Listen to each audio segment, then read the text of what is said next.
तो last class में हम आपका माइटोसिस वाला पोर्शन हमने आपका कंप्लीट कर लिया था। ओनली इसका जस्ट ओनली साइटोकाइनेसिस वाला पार्ट रहता था कि जब भी हमारे पास माइटोटिक सेल डिवीजन होती है तो उसमें क्या होता है, एक सेल से 2 सेल का फॉर्मेशन होता है। एंड दोनों सेल कैसे होते हैं, एकदम अपने पेरेंट जैसे होते हैं, इसीलिए माइटोसिस को हम कहते हैं इक्वेशनल डिवीजन। तो अभी मैं आपसे कुछ क्वेश्चन पूछूंगी 2-3 मिनट, उसके बाद हम आगे मूव करेंगे। सबसे पहले आप मुझे इस क्वेश्चन का आंसर दीजिए कि हमारे पास जो जितने भी क्रोमोसोम्स हैं वो आपके इक्वेटोरियल प्लेट पे अलाइन हो जाते हैं, वो कौन सी वाली स्टेज में आकर होते हैं, उस स्टेज का नाम क्या है?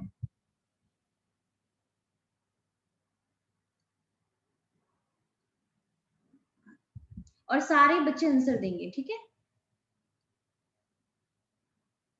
गुड। कौन सी वाली स्टेज होती है? मैम एक बार क्वेश्चन रिपीट कर दोगे? मैंने क्वेश्चन आपसे ये पूछा कि जो क्रोमोसोम्स हैं जब वहां पे कैरियोकाइनेसिस हो रहा होता है तो एक स्टेज आती है जब सारे क्रोमोसोम्स हमारे पास एक इक्वेटोरियल प्लेट होती है वहां पे अलाइन हो जाते हैं ऐसे, तो कौन सी वाली स्टेज होती है?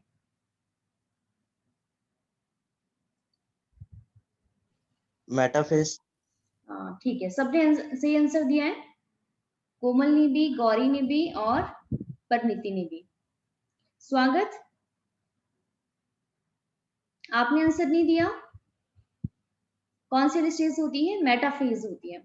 अच्छा, अब आप मुझे उस स्टेज का नाम बताइए जहां पर क्रोमोसोम का नंबर हमारे पास इंक्रीज हो जाता है, वो कौन सी स्टेज है?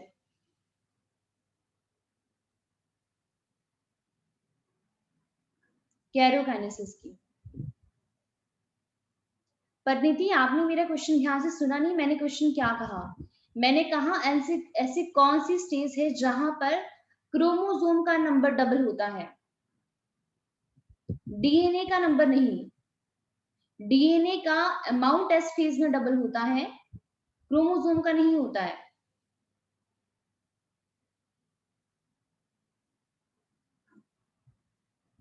मैं आपसे क्रोमोसोम का पूछ रही हूँ। S phase.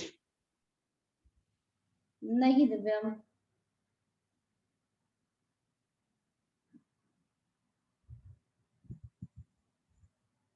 स्वागत, कोमल, परिणीति बताइए।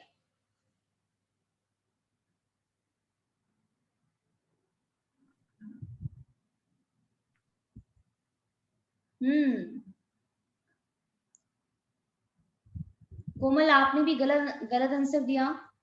एनाफेज में होता है। क्रोमोसोम का अमाउंट डबल एनाफेज में होता है, एस फेज में थोड़ा होता है। एस फेज में तो डीएनए का अमाउंट डबल होता है। ये देखिए, भूल गए हो? ये वाली स्लाइड याद है? Yes ma'am. तो यहाँ पर देखिए ना, मैंने आपको कहा भी था कि प्लीज इसको अच्छे तरीके से देखिए। यहाँ पे ये काफी इंपॉर्टेंट स्लाइड है। जो हमने किया है सब कुछ इसी में ही है। आपकी एनाफेज वाली स्टेज में यहाँ पर क्या होता है, क्रोमोसोम का अमाउंट डबल हो जाता है। अच्छा मुझे बताइए, एनाफेज में कौन सेपरेट होता है? होमोलोगस क्रोमोसोम सेपरेट होते हैं या फिर सिस्टर क्रोमेटिड का सेपरेशन होता है? इस क्वेश्चन का आंसर दीजिए।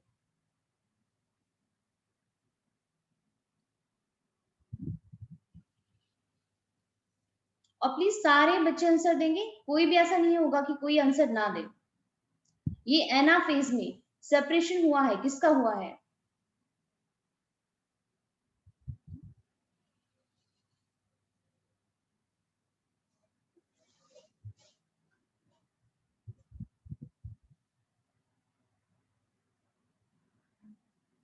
कोमल, परिणीति, गौरी ने आपने आपने सही आंसर दिया है। अमनजोत ने भी।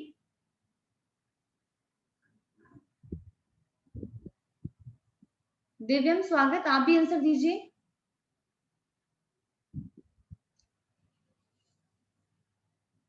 स्वागत, मैंने आपसे पूछा कि हमारे पास यहाँ पे कौन सेपरेट होता है, सिस्टर क्रोमेटिड सेपरेट होते हैं या फिर होमोलोगस क्रोमोसोम सेपरेट होते हैं?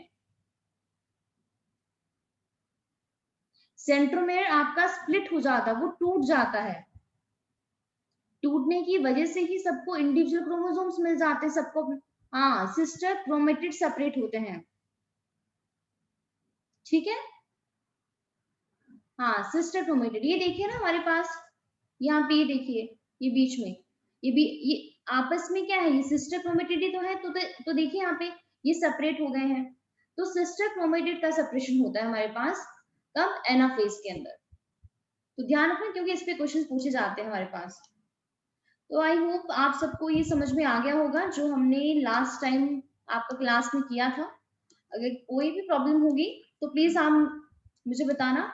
और मैंने आपको कुछ काम दिया था कि प्लीज आपको क्या करना है, आपको ये सारे डायग्राम्स बनाने हैं, उसके बाद मुझे सेंड करने हैं।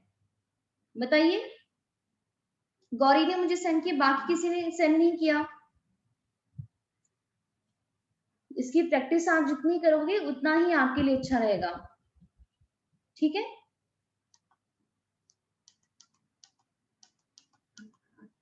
तो लास्ट टाइम हमने आपका माइटोसिस जो है आपका कंप्लीट कर लिया था। इसका दोबारा एक बार रिवाइज कर लेते हैं। हमने कहा था जो माइटोसिस है आपका, वो उसके 2 फेज होते हैं।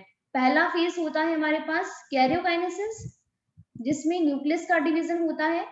एंड टोटल इसमें हमारे पास 4 स्टेजेस होती हैं, प्रोफेज, मेटाफेज, एनाफेज, लास्ट में होती है टीलोफेज। एंड सेकंड होती है साइटोकाइनेसिस। साइटोकाइनेसिस का मीनिंग क्या होता है, सेल का डिवीजन। साथ ही साथ में हमने बात की थी कि जो माइटोसिस है उसको हम क्या कहते हैं, उसको हम कहते हैं इक्वेशनल डिवीजन कहते हैं। क्यों कहते हैं इक्वेशनल डिवीजन, क्योंकि यहाँ पर जो पेरेंट है और जो 2 डॉटर सेल मिलते हैं, उन दोनों का क्रोमोसोम नंबर क्या होता है, सेम होता है। उन दोनों में वहां पर कोई भी डिफरेंस नहीं है। साइटोकाइनेसिस क्या होता है, सेल का डिवीजन होना। तो आज हम आपका यहीं से स्टार्ट करेंगे, साइटोकाइनेसिस से। हमारा उस दिन ये क्वेश्चन रह गया था कि जो साइटोकाइनेसिस होती है, मैंने आपको बताया था कि जो प्लांट सेल होते हैं और जो एनिमल सेल होते हैं, दोनों में ही क्या होता है, डिफरेंस होता है। तो आज हम वो डिफरेंस करेंगे यहाँ पे, ठीक है। तो साइटोकाइनेसिस, सबसे पहले बात करते हैं यहाँ पे एनिमल सेल की, कि एनिमल सेल में किस तरीके से साइटोकाइनेसिस होता है। अब सबसे इंपॉर्टेंट चीज क्या है, आप सबको पता है कि जो एनिमल सेल है वहां सबसे इंपॉर्टेंट चीज क्या, सेल वॉल प्रेजेंट होती है। इस क्वेश्चन का आंसर दीजिए, सेल वॉल होती है वहां पे।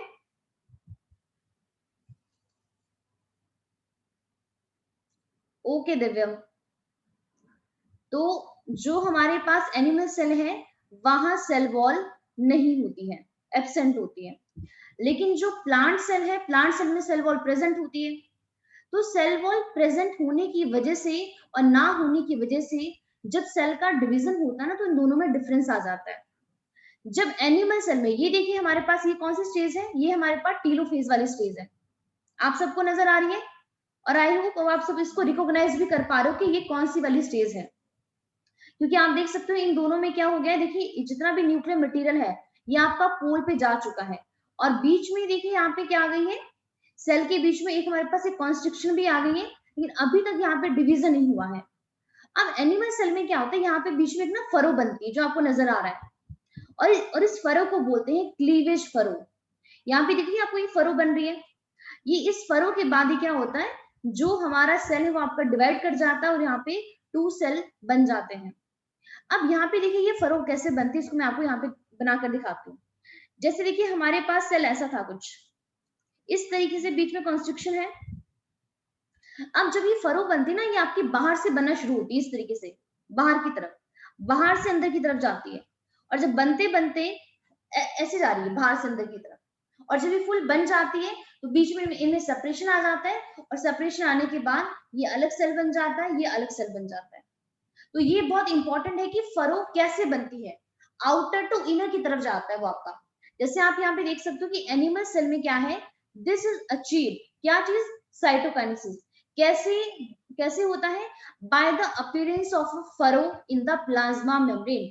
ये बहुत इंपॉर्टेंट है, प्लाज्मा मेम्ब्रेन ही आउटर लेयर होती है एनिमल सेल में, क्योंकि वहां पर सेल वॉल तो है ही नहीं। तो प्लाज्मा मेम्ब्रेन ही क्या होती है, आपकी फरो की तरह आपकी बीच में जाती है।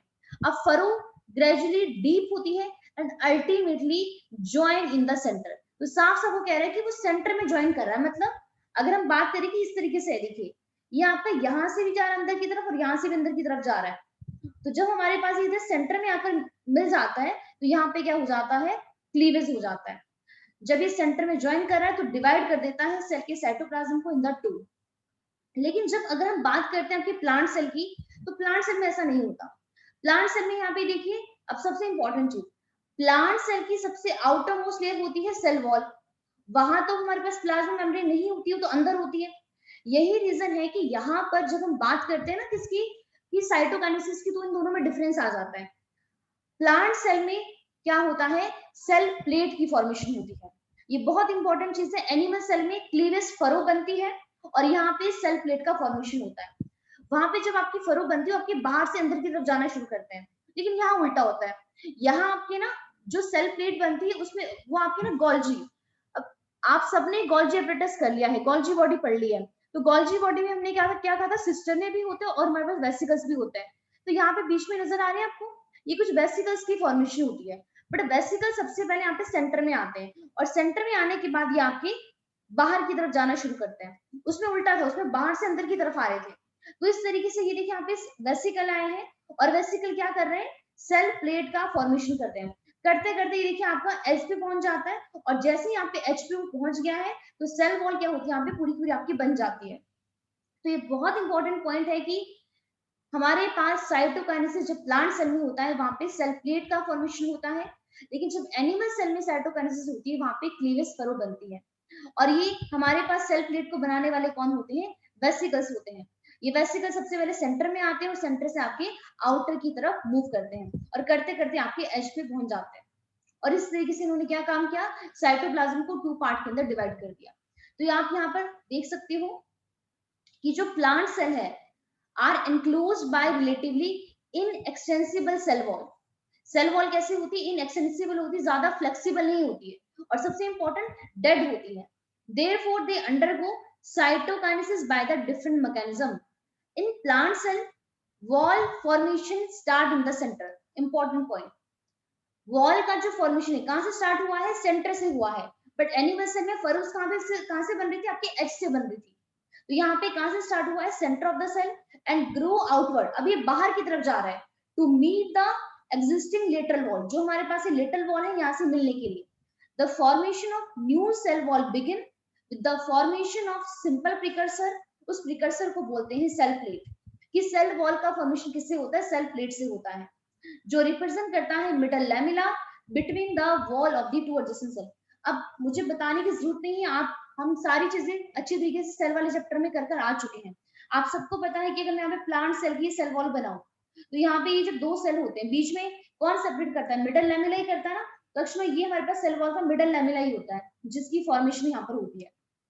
ठीक है, तो आप यहाँ पे दोनों में कंपैरिजन अच्छी तरीके से देख सकते हो। एनिमल सेल में देखिए यहाँ पे क्या हो रहा है, फरो बन रही है, क्लीवेज फरो, और ये आपकी बाहर से अंदर की तरफ आ रही है और इस तरीके से क्या हुआ, सेल का डिवीजन होगा। बट प्लांट सेल में क्या है, यहाँ पे देखिए गोल्जी के देखिए वेसिकल्स बन रहे हैं। सबसे पहले सेंटर में बनकर बाद में आपका बाहर की तरफ जाना शुरू करते हैं। करते करते पूरा एच पे पहुंच जाते हैं लेटरल वॉल पे और फिर बाद में यहाँ पे सेल का डिवीजन होता है।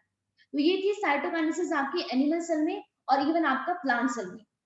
ठीक है, इसके बाद आप एक स्लाइड और देख सकते हो यहाँ पे, ये आपकी ओरिजिनल स्लाइड है। अगर आप यहाँ पे ये वाला डायग्राम देखो, हमारे पास ये क्लीवेज एनिमल सेल में ही दिखाई गई है। आप देख रहे हो यहाँ पे देखो क्लीवेज फरो बन रही है, ये दिखाई दे रही है आपको। फरो ये होती है ना, कोई कोई ग्रुप होती है। तो आप यहाँ पे देख सकते हो अच्छे तरीके से कि बीच में यहाँ पे रिंग आती है, ये देखिए फरो, और यहाँ पे एरो भी दिखाए गए हैं कि बाहर से वो आपका अंदर की तरफ फरोज आ रही है।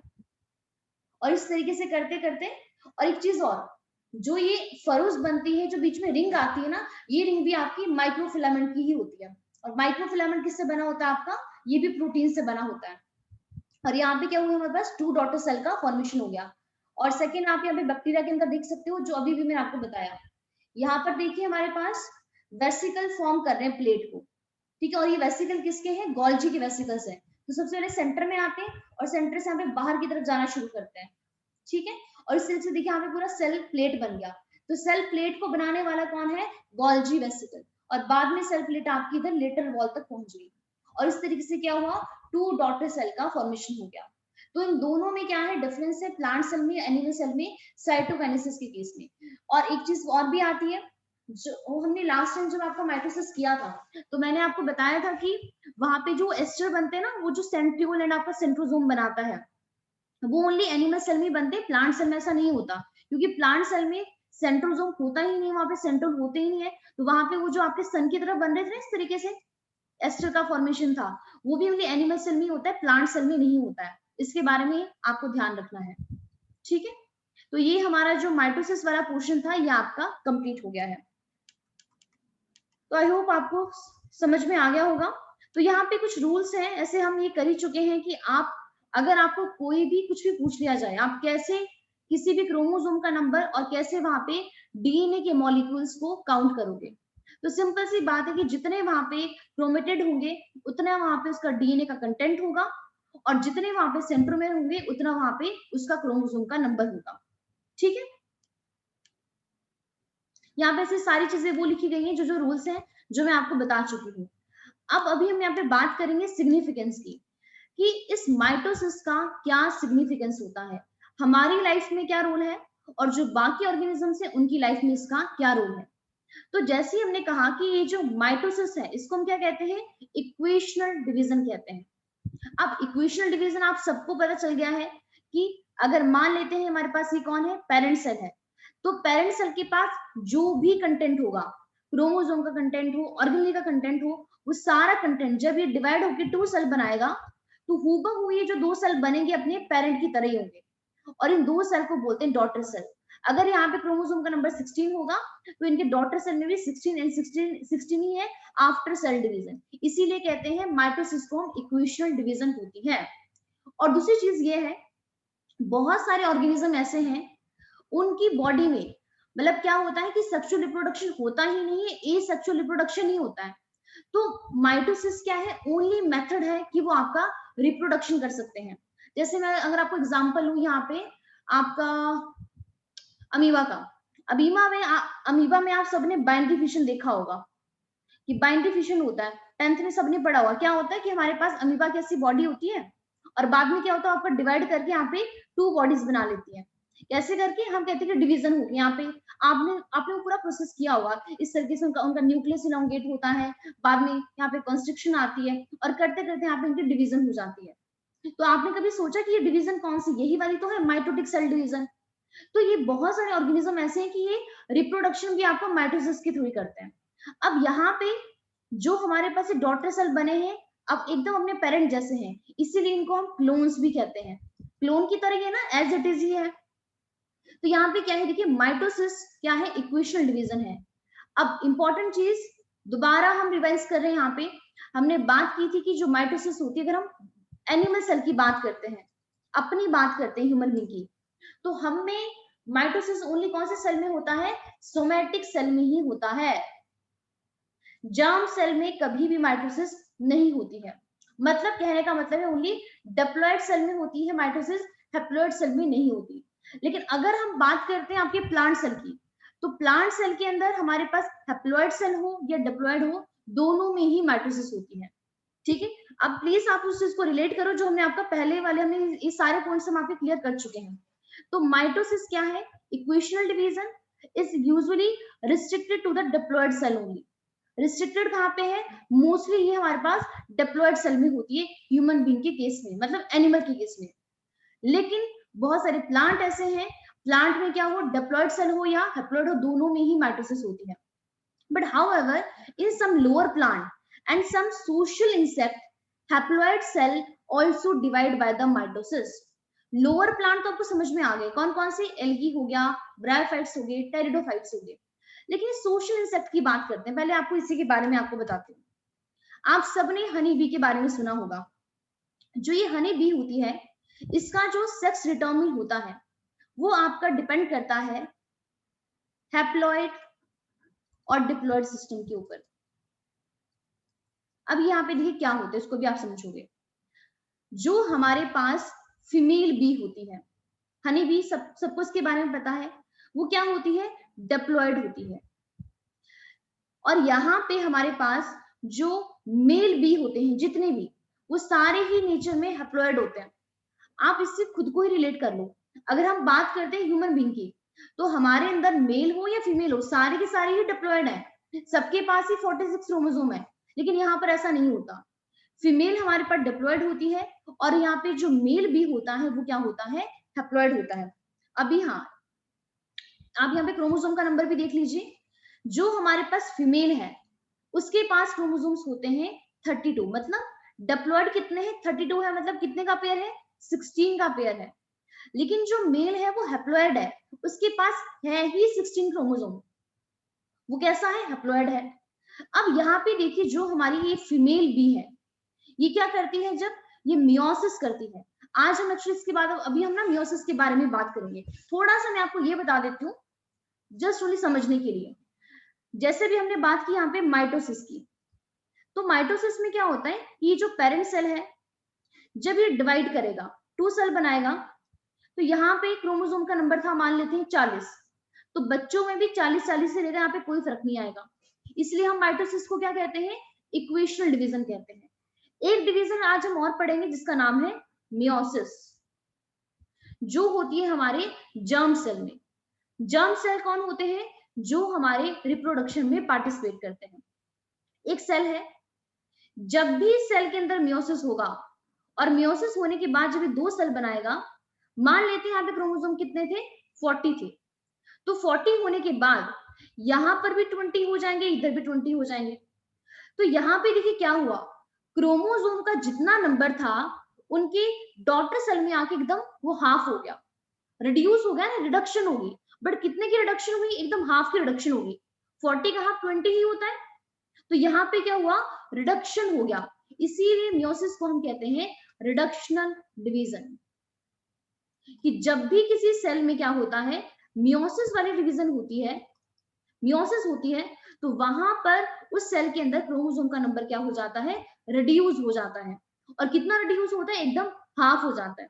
तो यहाँ पे देखिए, ये जो हमारे पास फीमेल बी है, फीमेल हनी बी है, नेचर में क्या होती है, डिप्लॉयड होती है, 32, मतलब 16 पेयर होते हैं यहाँ पे क्रोमोसोम के। जब इस फीमेल बी में मियोसिस होता है, तो मियोसिस होने के बाद ये क्या करती है, यहाँ पे सेल बनाती है, और सारे सेल कैसे होते हैं, हैप्लॉयड होते हैं। अब हैप्लॉयड क्यों होंगे, आप देख लीजिए ना, यहाँ पे क्या था, यहाँ पे हमारे पास 2 का सेट था, 2 का सेट था, सारे 16 सेट थे इस तरीके से। और जब यहाँ पे मियोसिस हुआ, तो हमारे पास ओनली 1 सेट ही रह गया। तो 1 सेट होने को हम क्या कहते हैं, उसको हैप्लॉयड कहते हैं। कर चुके हैं ये भी हम, कि डिप्लॉयड में 2 का सेट, हैप्लॉयड में सिंगल का सेट। तो यहाँ पे जब यहाँ पे सेल बनते हैं हमारे पास, तो वो सारे सेल कैसे होते हैं, हैप्लॉयड होते हैं। अब यहाँ पर जैसे भी यही तक इसको समझिए। अब मेल का केस देखते हैं। मेल नेचर में है ही हैप्लॉयड, इसके पास सारे के सारे क्रोमोसोम में कितने, 16 ही है, और सारे सिंगल सिंगल सेट में है। तो कितने सेट हो गए इसके पास 16 सेट हुए, और वो भी सारे सिंगल सिंगल वाले, कोई भी डबल नहीं है। तो ये कैसा है, हैप्लॉयड है। अब यहाँ पे ध्यान से समझना इस बात को, फीमेल में मियोसिस हुई थी, जिसकी वजह से उसका क्रोमोसोम का नंबर रिड्यूस हो गया था। लेकिन यहाँ पर मेल के अंदर कभी भी मियोसिस होता ही नहीं है, माइटोसिस ही होता है हमेशा। तो जब भी माइटोसिस होगा, तो क्रोमोसोम का नंबर तो सेम ही रहता है डिवीजन होने के बाद। अगर ये मेल डिवाइड करेगा, तो डिवाइड करने के बाद जितने भी सेल बनाएगा वो सारे हैप्लॉयड ही होंगे। और अगर यहाँ पे 16 क्रोमोसोम है, यहाँ पर भी 16 ही होने वाले हैं। अब मान लेते हैं कि इस मेल ने यहाँ पे क्या बनाया था, स्पर्म बनाया था, ठीक है, मेल गैमेट बनाया, और इस फीमेल ने यहाँ पे एग बनाए। एग के पास कितने क्रोमोसोम है, 16, और यहाँ पे इस स्पर्म के पास कितने क्रोमोसोम है, यहाँ पे भी 16 है। अब यहाँ पे हमारे पास जो ये एग है 16 क्रोमोसोम वाला, और हमारे पास यहाँ पे जो स्पर्म है 16 क्रोमोसोम वाला। जब एग और स्पर्म दोनों फ्यूज करेंगे, उसको फर्टिलाइजेशन कहते हैं। और 16 और 16 कितने होते हैं, 32। तो यहाँ पे जो ऑर्गेनिज्म बनेगा, डिप्लॉयड बनेगा, 32 क्रोमोसोम वाला, बट वो कौन होगा, वो हमेशा ही फीमेल होगी। ये बहुत इंपॉर्टेंट पॉइंट है। अब फीमेल के बहुत सारे एग ऐसे भी हैं, फीमेल का जो एग इस स्पर्म के साथ फर्टिलाइज हो गया, वो सारे के सारे एग क्या बन जाते हैं, फीमेल बन जाते हैं।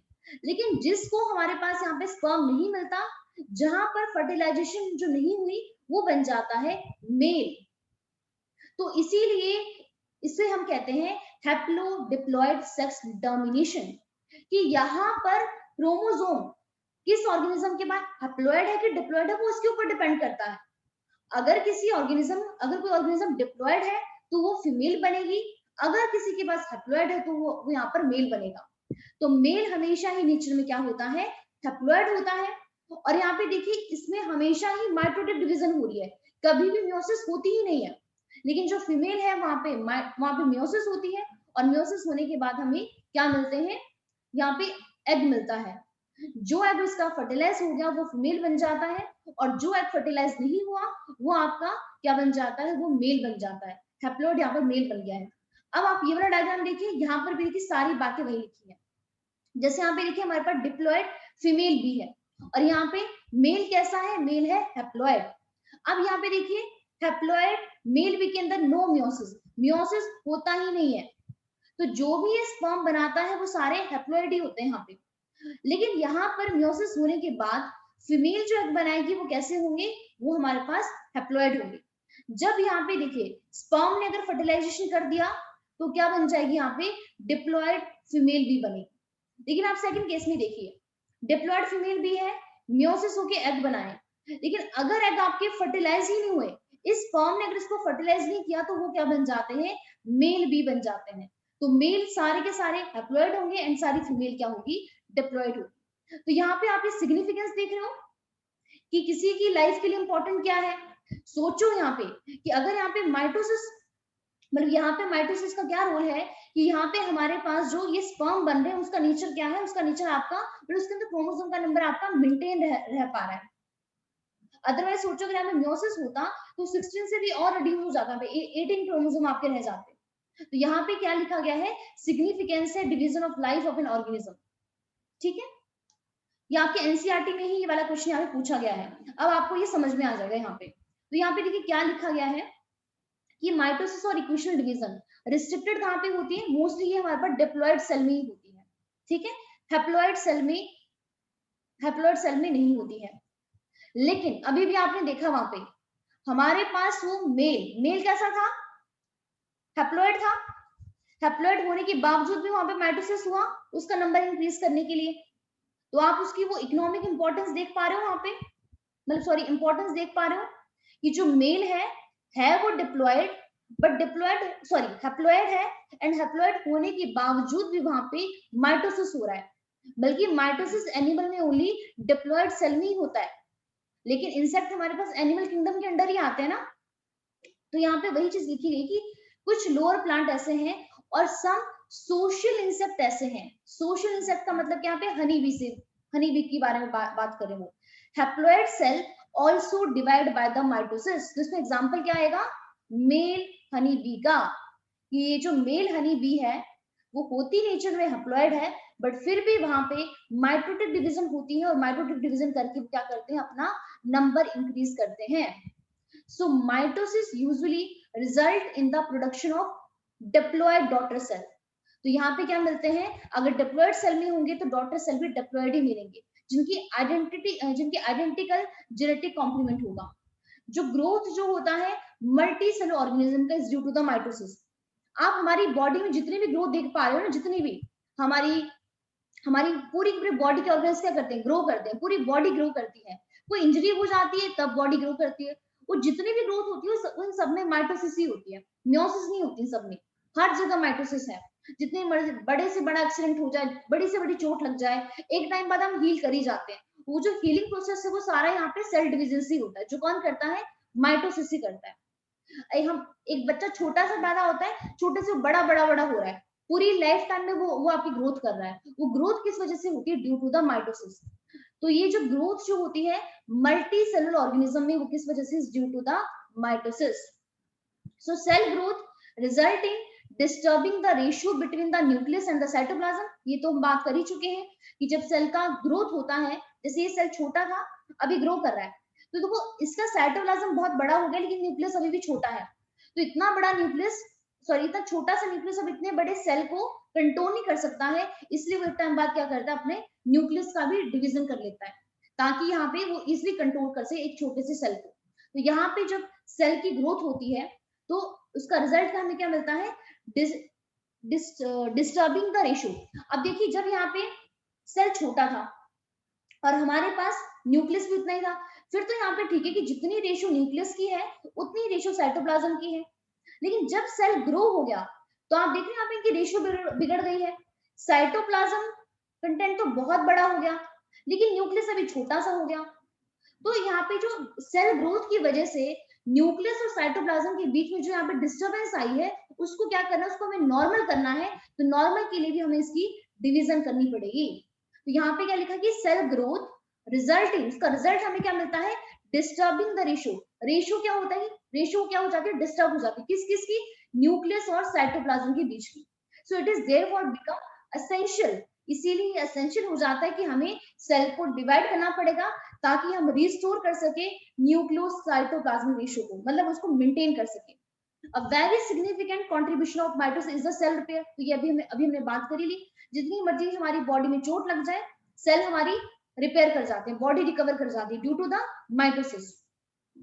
The cells of the upper layer of epidermis, cells of the lining of the gut, blood cells are being constantly replaced। आप सबने सुना होगा कि जो हमारे आरबीसी होते हैं 120 दिन का उनका लाइफ स्पैन होता है, 120 डेज का लाइफ स्पैन, उसके बाद क्या होते हैं, वो उन सबकी डेथ हो जाती है। लेकिन वो जो न्यू सेल बन रहे हैं वो सारे न्यू सेल भी कैसे बनते हैं, ड्यू टू द माइटोसिस। इसके अलावा हमारे यहाँ पे देखिए जो स्किन की जो अपर लेयर होती है यहाँ पर भी न्यू सेल बनते रहते हैं, किस वजह से, ड्यू टू द माइटोसिस। उसके अलावा जो हमारी एलिमेंट्री किनाल होती है, आप सबने सुना होगा हमारे स्टमक में एक बहुत ही स्ट्रॉन्ग एसिड होता है, एसिड का नाम क्या है, HCl है। अब जब इतना HCl रिलीज होता है ना, हाइड्रोक्लोरिक एसिड, और बहुत स्ट्रॉन्ग एसिड है, तो हमारी जो एलिमेंट्री किनाल होती है ये इसकी वजह से डैमेज हो जाती है। तो डैमेज हो गई है मतलब वो वॉल भी किससे बनी है, सेल से तो बनी है। तो उन सेल को रिप्लेस करना और बाद में वहां पे नए सेल बनाना वो भी माइटोसिस का ही काम होता है। तो यहाँ पे क्या है कि जो सेल किस किस को कहाँ प्रेजेंट होते हैं, हमारी एपिडर्मिस की अपर लेयर में, cells of lining of the gut, gut किसको कहते हैं, एलिमेंट्री कैनाल को, ये पूरी फूड वाली एलिमेंट्री कैनाल होती है ना, माउथ टू एनस। तो पूरी की पूरी गट को जो लाइन कर रहे हैं उस सेल में भी क्या होता है, माइटोटिक सेल डिवीजन ही होता है। ये कॉन्स्टेंटली क्या होते रहते हैं, रिप्लेस होते रहते हैं। तो साफ साफ लिखा है कि बनते रहते हैं रिप्लेस, मतलब डैमेज हो गए दोबारा बना दिया। तो दोबारा बनाने का काम कौन कर रहा है, वहां पे माइटोटिक डिवीजन ही हो रही है। इसके अलावा आपको बहुत अच्छे तरीके से पता होना चाहिए जो हमारे प्लांट सेल हैं, प्लांट सेल में हमने बात की थी कि सारे के सारे टिश्यू वहां पे डिवाइड नहीं करते हैं। जो टिश्यू डिवाइड करते हैं उनको हम कहते हैं मेरिस्टेमेटिक टिश्यू। सुना है ना सबने इसके बारे में कि मेरिस्टेमेटिक सेल या मेरिस्टेमेटिक क्या होते हैं, टिश्यू होते हैं और कैपेबिलिटी होती है डिवाइड करने की। जहां जहां मेरिस्टेम प्रेजेंट होगा वहां वहां ही प्लांट सेल की ग्रोथ होगी।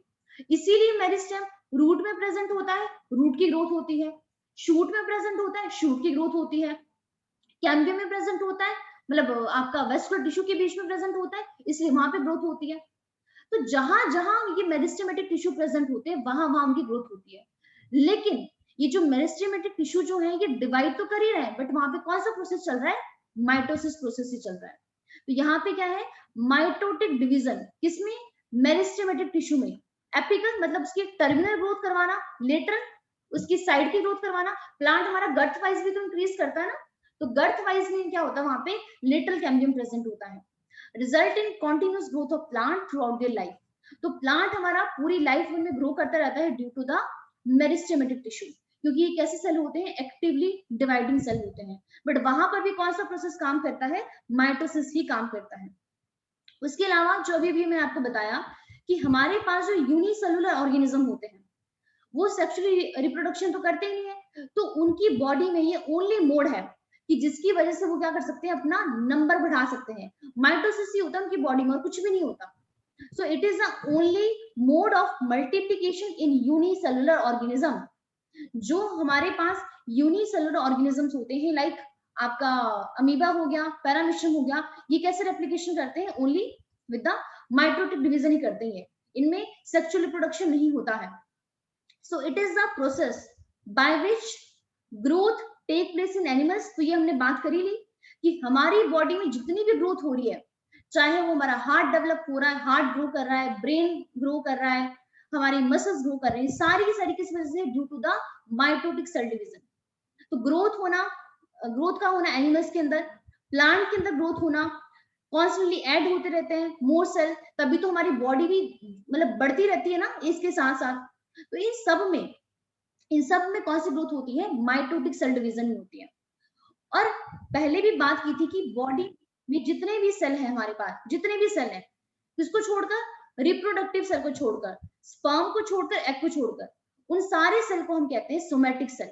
आप हाथ से निकाल लो, ब्रेन से निकालो, मतलब स्किन से निकाल लो, ये सारे सेल कैसे हैं, सोमैटिक सेल है। तो सोमैटिक सेल जितने भी हमारी बॉडी में फॉर्म होते हैं ना, पूरी बॉडी के सेल, वो सारे माइटोसिस ही फॉर्म करता है। ध्यान रखना बस इसके बारे में, हमारे पूरे शरीर में मेल के अंदर स्पर्म एंड फीमेल के अंदर एग, इन दोनों का फॉर्मेशन ही जर्म सेल करते हैं, मतलब मियोसिस होने के बाद हमें मिलता है। बाकी जितने भी सेल है वो सारे स्मैटोसिस से मिलते हैं। इसके अलावा ये मेंटेन करता है जेनेटिक कॉन्टिन्यूटी को एंड इक्वालिटी को। इक्वालिटी तो कर ही रहा ना, ये देखो, अगर पेरेंट सेल के पास 16 है तो यहाँ पे डॉटर सेल के पास भी 16-16, तो यहाँ पे जो भी जेनेटिक मटेरियल है, डीएनए का जो अमाउंट है, यहाँ पे डॉटर सेल के पास उतना ही रहता है। तो मेंटेन करता है जेनेटिक कॉन्टिन्यूटी को और इक्वालिटी को। इक्वालिटी तो मेंटेन कर ही रहा है। This help in proper coordination among the different cell. इसीलिए हमारी पूरी बॉडी के सोमैटिक सेल सारे सेम होते हैं। आप जहां मर्जी से निकालो, सबके अंदर आपको 23 पेयर ही मिलेगा क्रोमोसोम का, मतलब 46 क्रोमोसोम मिलने वाले हैं। इसके अलावा ये क्या करता है, रिपेयर करता है जो हमारे सेल डैमेज हो जाते हैं। रिपेयर करता कैसे, ग्रोथ करके। For example in wound healing, कोई चोट लग जाती है वो हील हो जाती है। रीजनरेशन ऑफ डैमेज पार्ट, आप सबने सुना होगा जो लिजर्ड की टेल होती है, जब वो हमारे पास डैमेज हो जाती है ना, उसका वो दोबारा रीजनरेट हो जाती है, तो वो वहां पर जो रीजनरेशन होता है वो भी माइटोसिस की वजह से ही होता है। Replacement of cell loss during the normal wear and tear, चोट लगी, गिर गए, कुछ भी हो गया, बॉडी हमारी रिपेयर कर जाती है ना, देखो स्किन के सेल चले गए वो भी दोबारा बन जाते हैं। ये सारा का सारा प्रोसेस जो हो रहा है